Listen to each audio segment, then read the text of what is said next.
Olá, mais uma vez, reunidos em nome de Deus e de Jesus, para a nossa palestra de desobsessão, sobre esses estudos que estamos fazendo na casa de Fabiana.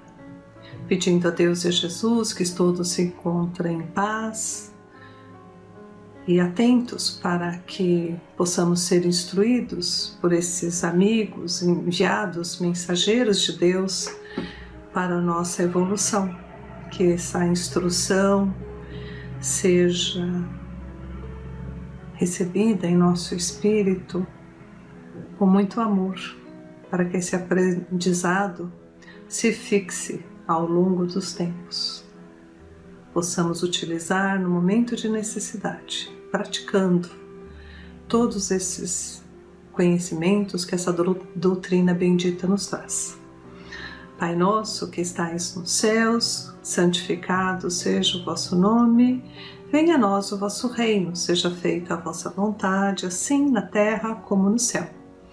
O pão nosso de cada dia nos dai hoje, perdoai as nossas dívidas, na medida em que estamos perdoando aqueles quem achamos serem os nossos devedores.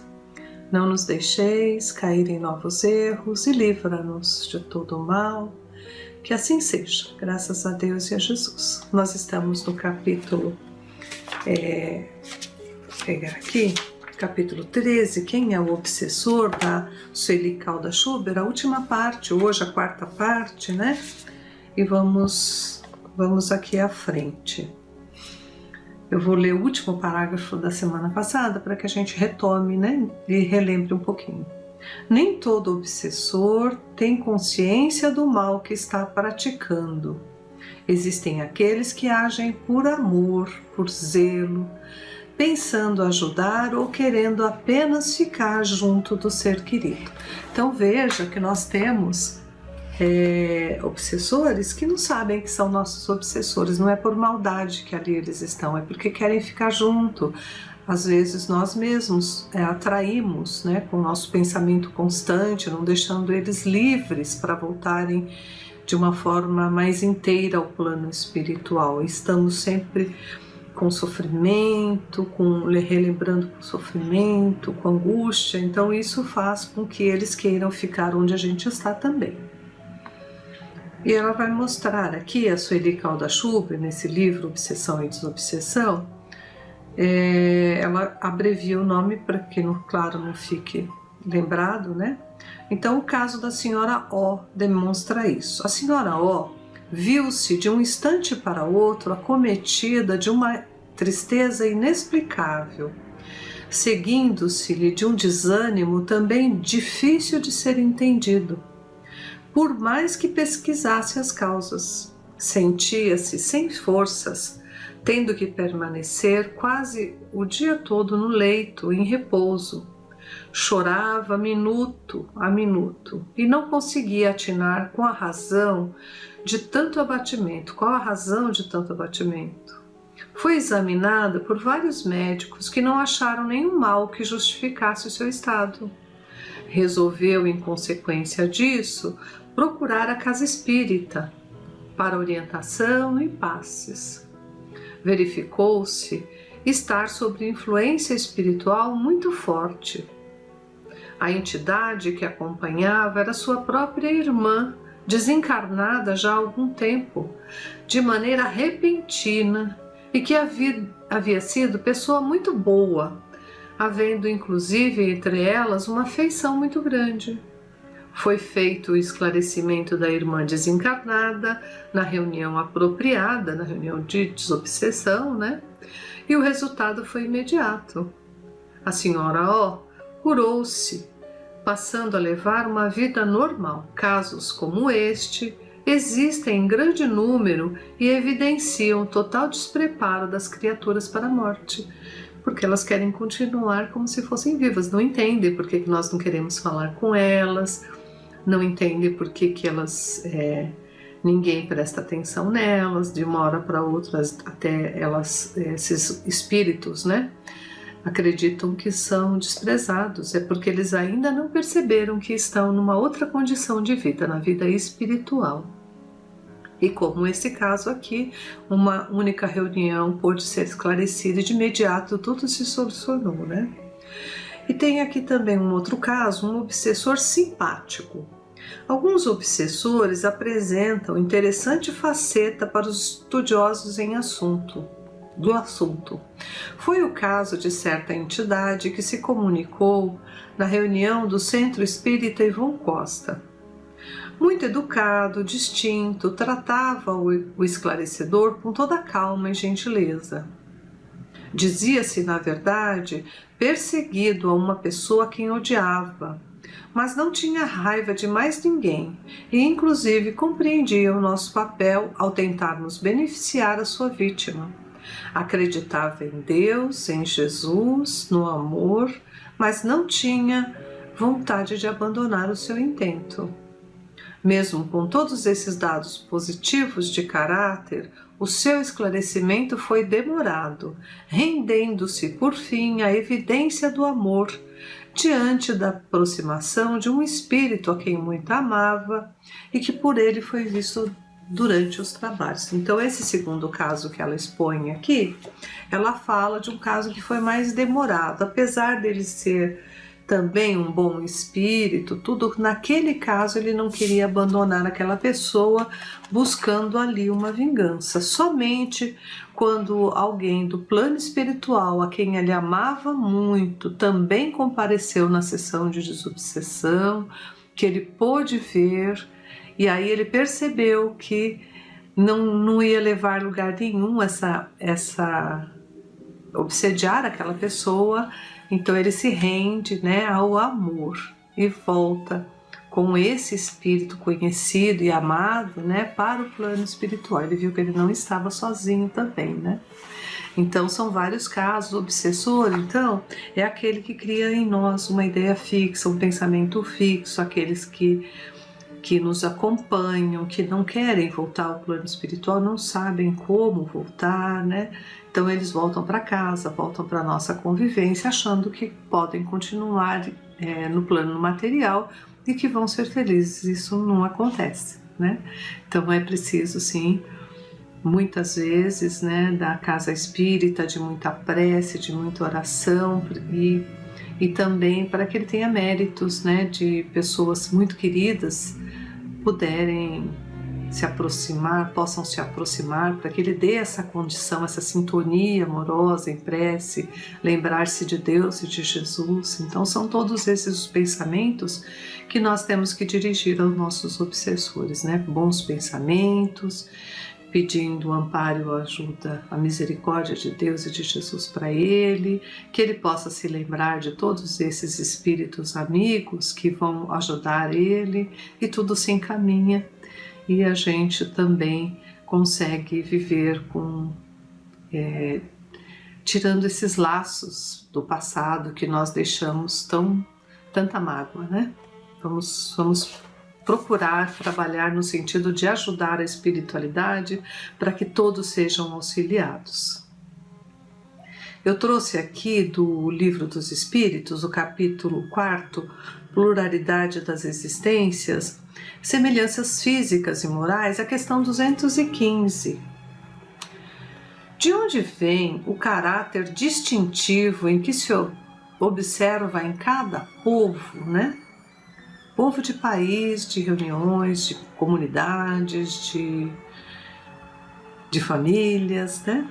Povo demográfico também da Terra, né? Os espíritos também formam famílias pela similitude de suas tendências, mais ou menos purificadas, segundo a sua elevação, sempre uma questão de sintonia, né?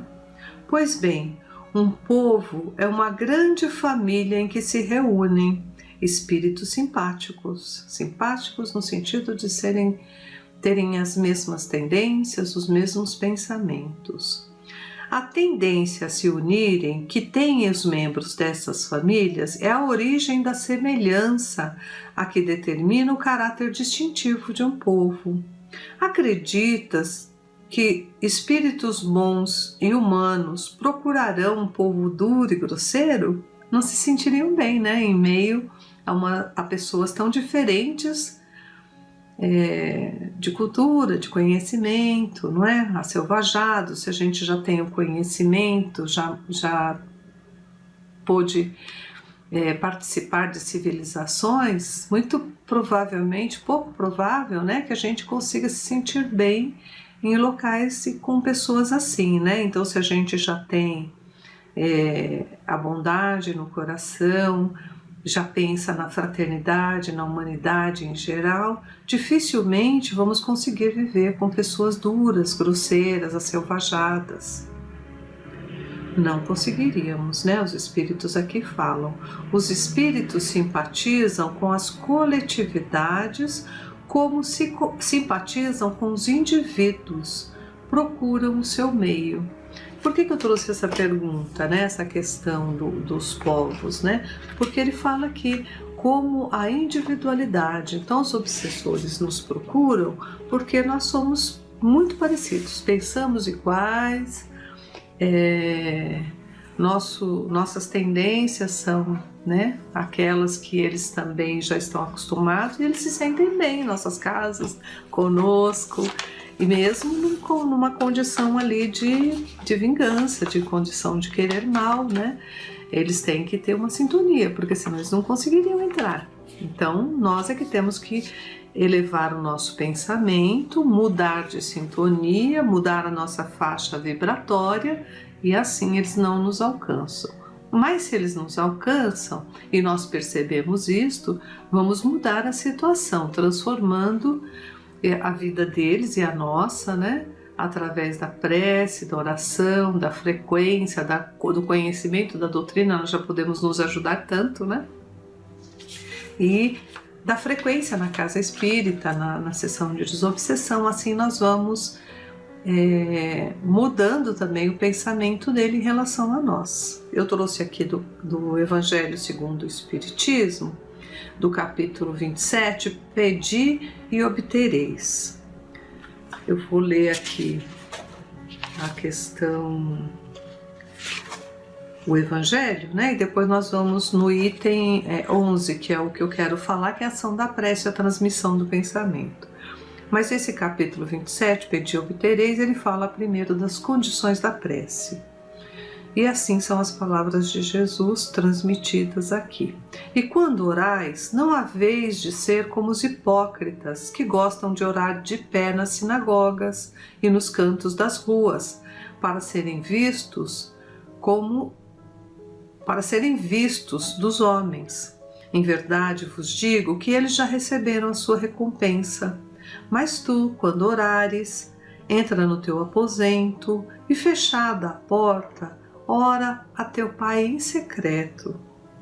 E teu Pai, que vê o que se passa, te dará a paga. E quando orais, não faleis muito como gentios, pois cuidam que pelo muito falar serão ouvidos. Não queirais, portanto, parecer-vos com eles, porque vosso Pai sabe o que vos é necessário. Primeiro que vos lhes peçais. Temos sim que buscar a prece, mas de uma forma mais simples, mais sincera, de acordo com o nosso coração, né? Não precisa que todos vejam, não precisa muitas palavras. A prece, a oração tem que ser um sentimento, né? O nosso pensamento sentindo aquela emoção de que nós estamos conversando com o Pai. É de Mateus aqui, capítulo 5, o versículo 5 e 8. E tem de Marcos também. Mas quando vós puserdes em oração, se tendes alguma coisa contra alguém, perdoai-lhe, para que também o vosso Pai que estás nos céus vos perdoe os vossos pecados. Porque se vós não perdoardes, também vosso Pai que está nos céus não há de perdoar vossos pecados. É Marcos, capítulo 11, versículo 25 e 26.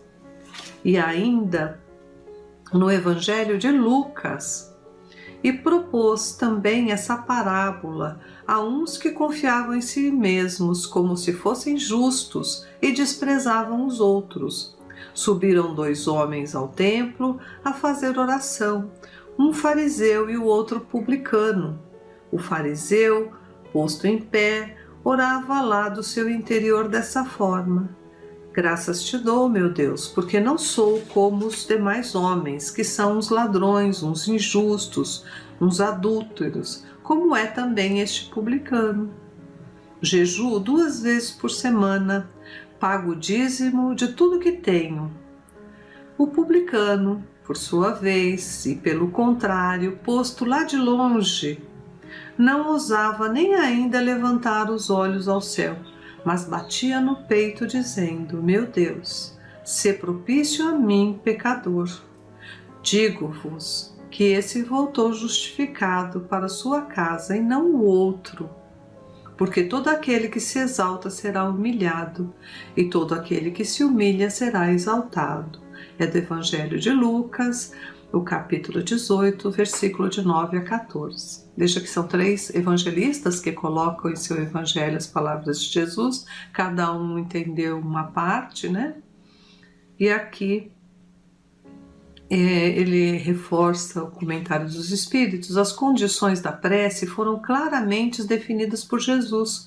Quando orardes, diz ele, não vos coloquei em evidência, mas orai em secreto. Não fingi orar demasiado, porque não será pelas muitas palavras que será atendidos, mas pela sinceridade delas. Antes de orar, se tiverdes qualquer coisa contra alguém, perdoai-a, porque a prece não poderá ser agradável a Deus se não partisse de um coração purificado de todo sentimento contrário à caridade.